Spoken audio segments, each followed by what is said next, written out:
राहुल जी का जहां तक मुझे ज्ञान है, पार्टी का संगठन बनाने के लिए एआईसीसी की तरफ से ऑब्जर्वर आ रहे हैं और उनकी सहायता के लिए प्रदेश के पीसीसी भी कुछ ऑब्जर्वर भेज रही है।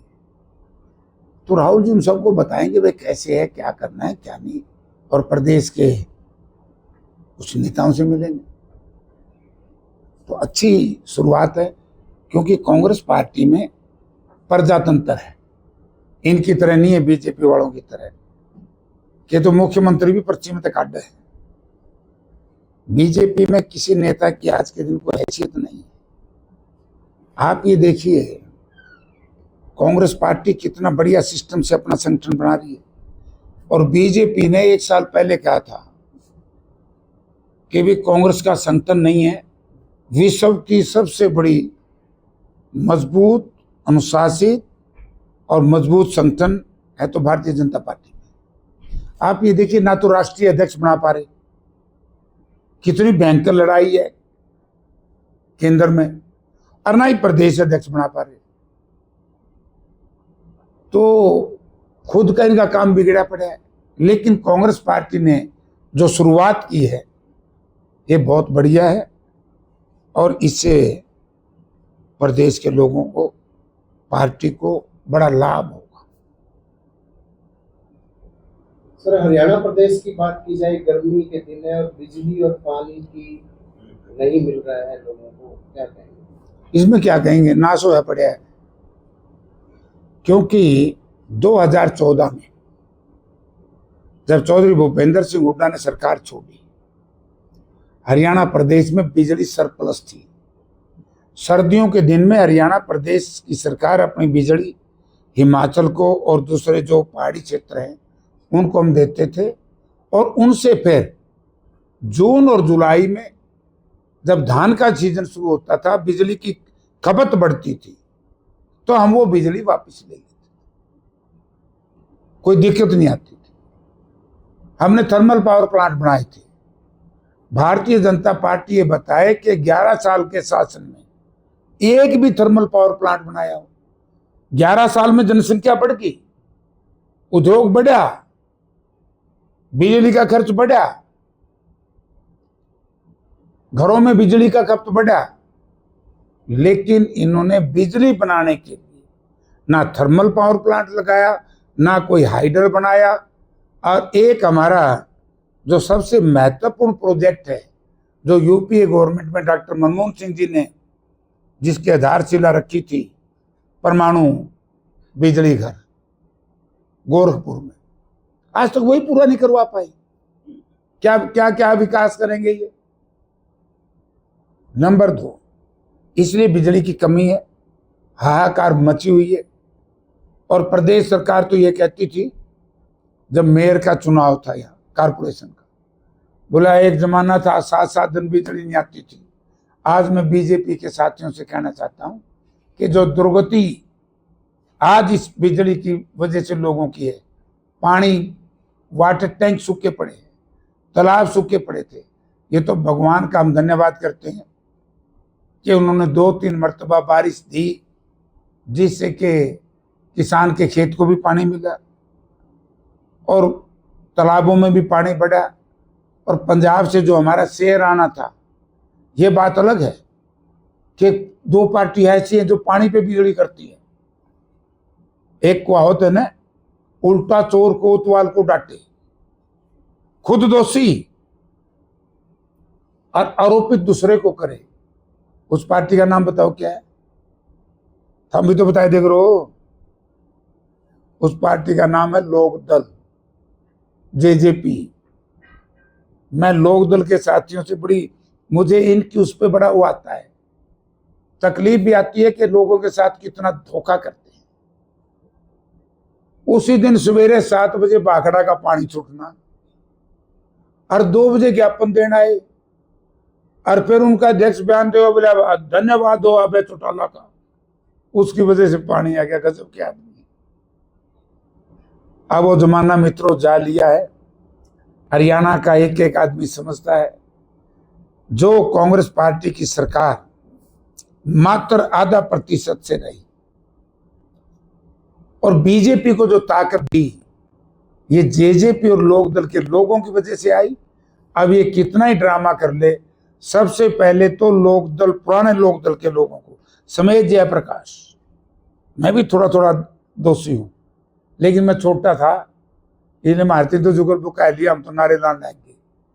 अगर 1985-86 के अंदर भारतीय जनता पार्टी के तत्कालीन नेता और लोकदल के नेता SYL नहर की खुदाई का काम नहीं रोकते तो आज हरियाणा प्रदेश के लोगों को SYL का पानी मिलता।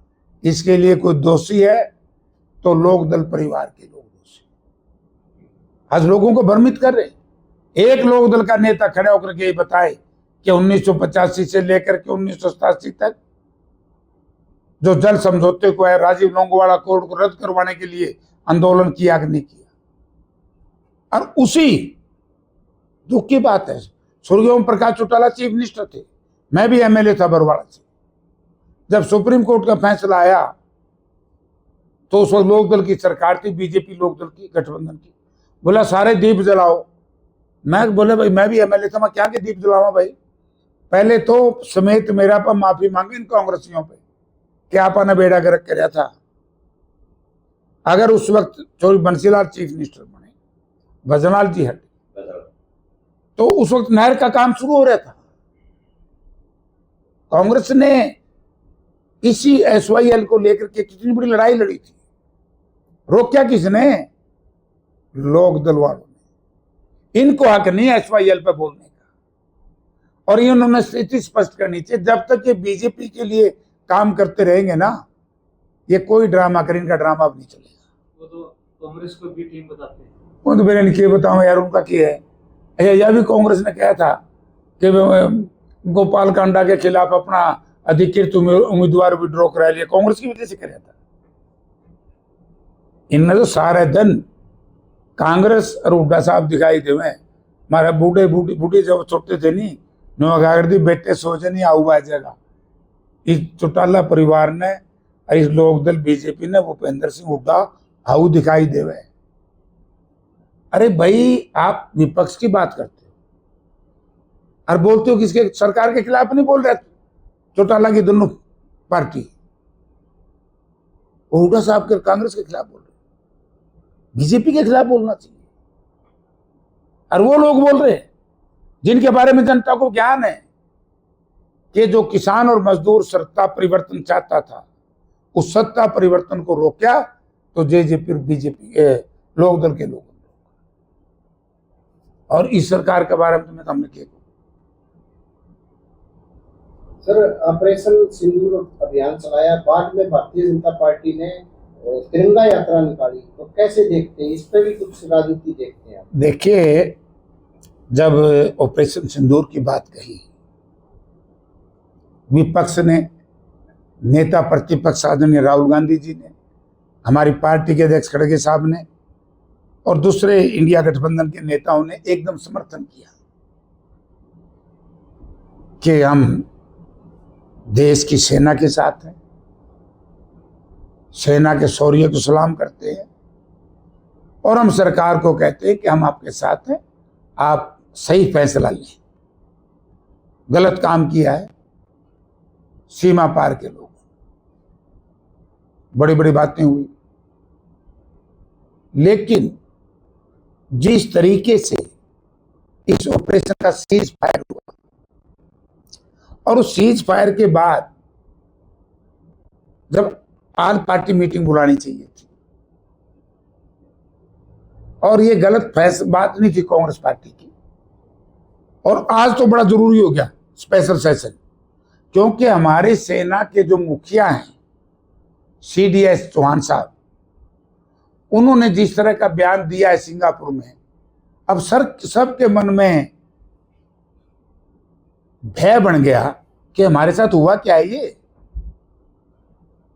मैं इस बात में नहीं जानता कि विमान गिरा या ना गिरा, मैं इस बात में जानता हूं कि जिस तरह का बयान उन्होंने दिया तो लोग कह रहे हैं कि MP साहब क्या हुआ। मां भाई अब तो स्पेशल सेशन होगा तभी सरकार जवाब देगी। सरकार ने इस पे अपनी स्थिति पार्लियामेंट के अंदर स्पेशल सेशन बुला करके क्लियर करनी चाहिए, क्योंकि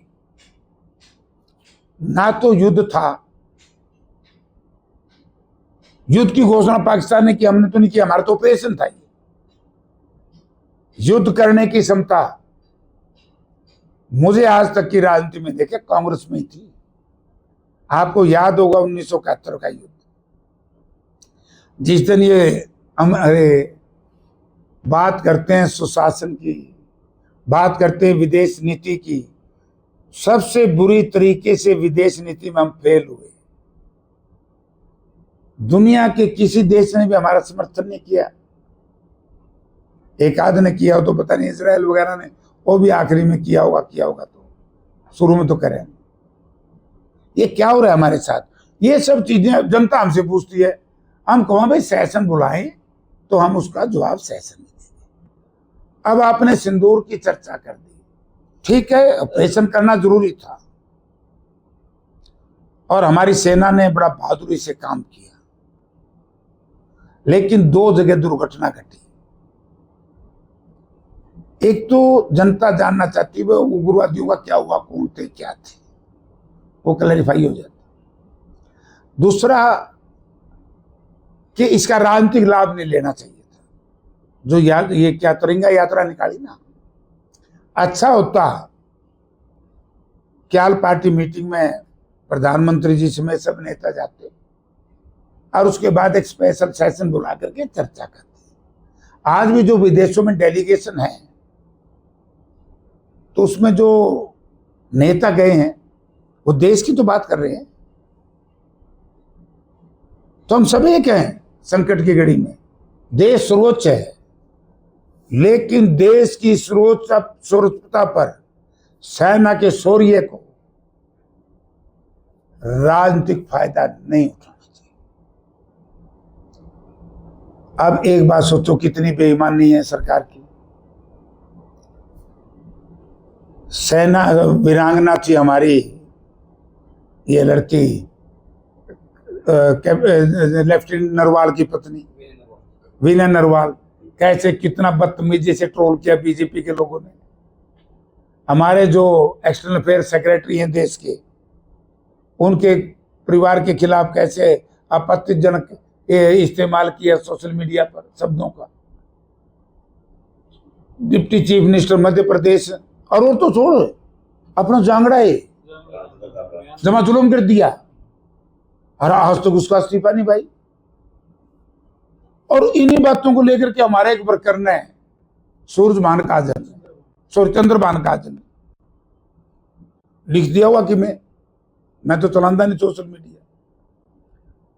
और मैंने पूछा माँ काजल साहब क्या लिख दिया था? बोला जी मैंने तो ये बात लिखी थी, ना कि उसमें कोई देश के खिलाफ बात थी, ना सेना के खिलाफ बात थी, बात एक सैद्धांतिक थी। क्योंकि संदूर जो है, जहां तक मेरी अकल काम करती है, संदूर महिला के उसका पति ही शायद मांग भरता है। हम उसने कहा बोला कर जावा है, बोला मांग भर का। तो ये इस तरह की बातें, वीरांगनाओं को अपमानित करना, फौज को अपमानित करना, ये तो सरकार में बैठे लोगों का काम। उनके ऊपर कोई मुकदमा नहीं, उनसे इस्तीफा नहीं। प्रशासनिक अधिकारी क्लास वन अफसरों से माफी मंगवाए, पुलिस अफसरों से। एक दलित समाज से आता है नौजवान एसडीओ, पहले उससे कब्जे खाली कराओ, वो कब्जे खाली करे तो उसको अपमानित करके जमीन में बिठाओ। ये क्या है भाई? हमारे पार्टी के जो विधायक, यार आपने तो देखा होगा, उस दिन हो गया आप वहां, क्या बदतमीजी है भाई। ये विचलित हो गए। हरियाणा सरकार बन तो गई गलती से, वायदे बड़े बड़े करे थे, काम करना नहीं आता। मेरे हिसाब से तो परेशानी में है, इसलिए फ्रस्ट्रेशन में आदमी गलत कदम उठा ले, मुझे ऐसा लग रहा है। सर हिसार एयरपोर्ट की बात की जाए तो अभी अयोध्या के लिए फिर चढ़ दिया उड़ान उड़ी है, तो ये कह रहे थे आके चंडीगढ़ भी जाएगी एसी भी बंद हो गई, यात्री परेशान हो और गए। क्या कहेंगे आगे? अभी उड़ान उड़ी भी नहीं है, एक बार अयोध्या के लिए देख- फ्लाइट दिल्ली दिल्ली लेके जो यात्री अयोध्या जा रहे थे उनको दिल्ली अयोध्या से जो इशारा आ रहे थे दिल्ली उतार एक रिकॉर्ड बना लिया नॉन एसी फ्लाइट का जो हिसार से होता है।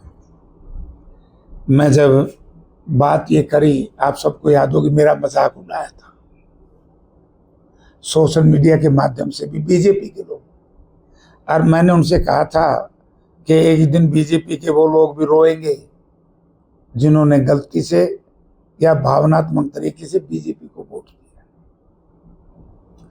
ये इंटरनेशनल एयरपोर्ट था ही नहीं, झूठ बोली और झूठ की माफी आज तक नहीं मांगी। मां मैं इस्तीफा दे दूंगा, मेरा इस्तीफा मांगने नहीं आए। ये तो अलायंस एयरलाइन के सीएमडी ने हमारी मीटिंग में ये कहा था कि मेरा तो एग्रीमेंट है 50% वैकेंसी सीट का पैसा हरियाणा सरकार देगी और वो इतने चलेंगे फ्लाइट, इतने पैसा देते रहेंगे। तो हम तो को एसी को नहीं, थोड़े दिन बाद फ्लाइट ही नहीं पाती। ये ड्रामे हैं। इन्होंने जितने प्रोजेक्ट इन्होंने देखो जीएसटी का विरोध किया, वो लागू कर दी। इसका आईटी का विरोध किया, वो लागू कर दी। नरेगा का विरोध किया, नरेगा ने बचा दिए। नरेगा नहीं होती तो बर्बाद हो जाता देश। ये यूपीए ने और कांग्रेस गठबंधन ने जो काम किया वही उसी में सरकार चल रही है। अरे को 70 साल में कुछ नहीं हुआ। मैं कई बार कहूं मां भाखड़ा डैम भी इन्होंने बनाया होगा भाई, हैं? एरोनॉटिक्स लिमिटेड इंडिया जो बार बार इंडिया में एक क्या बोलते हैं उसको, मेक इन इंडिया, इन पर तो एक जहाज नहीं बनया। ये पंडित नेहरू ने कब शुरू किया था एरोनॉटिक्स का कारखाना बेंगलोर में? एटॉमिक पावर कब यूज हुआ था और काम शुरू हुआ था? और कितनी बार इंदिरा जी ने और अटल जी ने इसका सफल प्रयोग किया था? ड्रामा फेल हो गया। अब लोग इस बात पर तो उतर गए भाई ये जात और धर्म का नाम तो नेतापन लड़ाम है। बिहार में इसका असर नहीं पड़ा, बिहार में फेल हो गए। अब देखो आगे क्या करेंगे। तो इस तरह की बातें जो करते हैं इनका फेलियर का हरियाणा सरकार बुरी तरीके से फेल है। भ्रष्टाचार चरम सीमा पर है, लॉ एंड ऑर्डर की स्थिति खत्म है, प्रोटोकॉल का संपूर्ण उल्लंघन है। और दिशा की मीटिंग होगी तो मुख्यमंत्री जी से बात भी करेंगे कई इश्यूज को लेके जो हिसार से हरियाणा की जनता से संबंधित। विधायकों का अपमान, सरकारी अधिकारियों का अपमान, सरकारी काम ना होने देना, राजनीतिक प्रभाव का इस्तेमाल करना, ये सारी चीजें आएंगी। कल कुमारी शैलजा की प्रेस वार्ता थी, उन्होंने कहा कि विधानसभा चुनाव में उनके साथ गलत हुआ, इस वजह से वो घर पे बैठ गई और चुप रही, और जिसका जो नुकसान कांग्रेस को पार्टी वाले चुनाव में। तो वह बताऊंगे, मैं मन तो मेरा नहीं बताता, वो तो फिर शैलजा से पूछो, मुझे याद नहीं है। बिना मेरा कैसे बताऊंगा मैं?